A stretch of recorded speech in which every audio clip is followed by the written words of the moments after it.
આ વર્ષે વડોદરામાં 43મી રથયાત્રાનું આયોજન કરવામાં આવ્યું છે। ત્યારે રથયાત્રામાં સમગ્ર મોટી સંખ્યામાં ભગવાનના દર્શને આવતા હોય છે, ત્યારે તેઓને પણ કોઈ જાતની અગવડ ન પડે, રથયાત્રા વિના વિઘ્ને સંપન્ન થાય તે માટે પાલિકા ખાતે બેઠકનું આયોજન કરવામાં આવ્યું હતું, જેમાં રૂટ ઉપર આવતા વૃક્ષોનું કરવું, રોડ, રસ્તા, લાઇટ સહિતના મુદ્દાને ધ્યાનમાં લેવામાં આવ્યા હતા। આ બેઠકમાં mayor Pinkiben Soni, deputy mayor Chirag Barot, deputy municipal commissioner Arpit Sagar, દંડક શૈલેષ પાટીલ, વાયરના ઓફિસર અને અન્ય અધિકારીઓ ઉપસ્થિત રહ્યા હતા। રથયાત્રા જે વડોદરાની એક ઓળખ છે, જેવી રીતે ભગવાન શ્રી નરસિંહજીનો વરઘોડો વર્ષોથી વડોદરાની ઓળખ સમાન છે, તેવી જ રીતે અષાઢી બીજના દિવસે જે ભગવાન શ્રી જગન્નાથજીની રથયાત્રા થતી હોય છે, એ પણ વડોદરાની એક ઓળખ છે। સમગ્ર શહેર, હજારો લાખોની સંખ્યામાં નાગરિકો ભગવાન જ્યારે નગર યાત્રાએ નીકળે છે, પુરાણોમાં કહેવાયું છે કે બહેન સુભદ્રા જ્યારે પિયર આવ્યા ત્યારે એમના બંને ભાઈઓ એટલે ભગવાન શ્રી કૃષ્ણ અને બલરામજીની સાથે એમણે નગર યાત્રા કરવાની ઈચ્છા દર્શાવી, અને આ નગર યાત્રાએ જ્યારે નીકળ્યા ત્યારે નગરજનો પણ ખૂબ ઉલ્લાસપૂર્વક ભગવાન જ્યારે આપણા બારણે પધારે ત્યારે એમને આવકારવા અને એમના આશીર્વાદ પ્રાપ્ત કરવા હૃદયના ઉમળકાથી શહેરના રાજમાર્ગો પર આવી જતા હોય છે। ત્યારે આ વર્ષે વડોદરા શહેરમાં યોજાતી 43મી રથયાત્રાના આયોજનના કામગીરીનો પ્રારંભ થઈ ચૂક્યો છે। ત્યારે વડોદરા મહાનગરપાલિકા દ્વારા પણ આ રથયાત્રાનો રથ જે આગલા દિવસે રથને આપણે એનો રૂટ છે ઇસ્કોન મંદિરથી નીકળી અને લાયન્સ હોલ થઈ જગદીશ ફરસાણથી ચકલી સર્કલ ને ત્યાંથી ગેંડા સર્કલ, શાસ્ત્રી બ્રિજ, ફતેગંજ બ્રિજની નીચેથી યુ ટર્ન લઈને પાછો શાસ્ત્રી બ્રિજની નીચેથી રેલિંગ મિલ થઈ, પંજાબ રોલિંગ મિલ થઈ અને એસટી બસ ડેપો થઈ અને જનમહેલ પાસે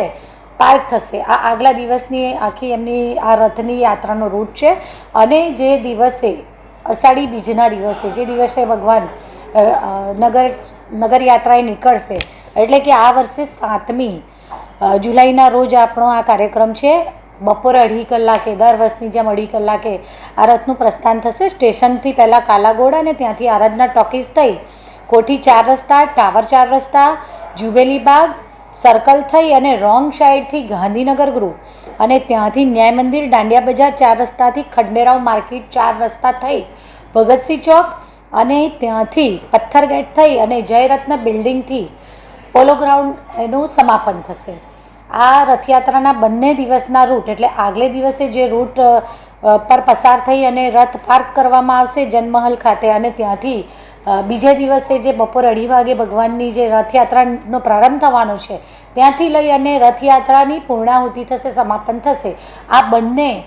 યાત્રાના જે રૂટ છે, આ રૂટ ઉપર જે પણ કામગીરી કરવાની થતી હોય, પછી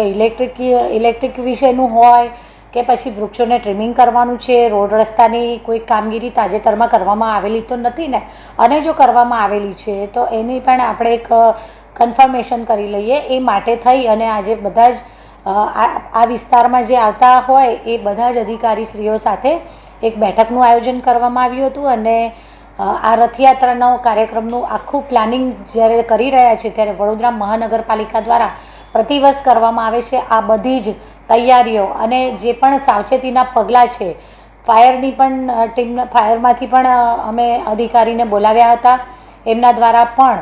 એક વાહન રથયાત્રાની પાછળ દર વર્ષે આવતું હોય છે અને બીજા 2 વાહન અમુક ડિસ્ટન્સના અંતરે પાર્ક કરી રાખવાની માહિતી આપવામાં આવી છે। જરૂર પડશે તો બીજા એકાદ 2 એટલે 3, 4 કે 5 વાહનની જરૂર લાગશે, તો અત્યારે આ બધા જ અધિકારીઓને પોતપોતાના રૂટનું પોતાના લગતા વિષયને લઈ અને વિઝિટ કરી લેવાનું જણાવવામાં આવ્યું છે। સ્ટ્રીટ લાઇટ વિભાગ છે એમને અંધારું થયા પછી જ્યાં રથયાત્રાથી જેટલો રસ્તો અંધારું થાય, સાધારણ સાંજનો સમય થાય અને ત્યાંથી લઈને સમાપનનો સમય રાત્રિનો લગભગ અંધારું થઈ જતું હોય છે, તો એમને પણ એવા જ સમયે સંધ્યાકાળથી લઈ અને રાત્રિના સમયના મધ્યમાં સમાપનના સમયના મધ્યના સમયગાળામાં એમને પણ ત્યાં વિઝિટ કરી લેવાની માહિતી આપવામાં આવી છે, જેથી કરી અને આપણે પરફેક્ટ પ્લાનિંગ કરી શકીએ। અત્યારે હમણાં આજે અમારી પાસે આવી કોઈ જ માહિતી નથી, પણ આગળ જો અમને માહિતી આવશે સરકારમાંથી, કોઈ આપણા વડોદરા શહેરના મહેમાન બને છે ભગવાનની આ રથયાત્રામાં, ઈશ્વરના આશીર્વાદ લેવા જો કોઈ વડોદરા શહેરમાં પધારે છે તો ચોક્કસ આપ સૌ મીડિયા મિત્રોને એની જાણ કરવામાં આવશે।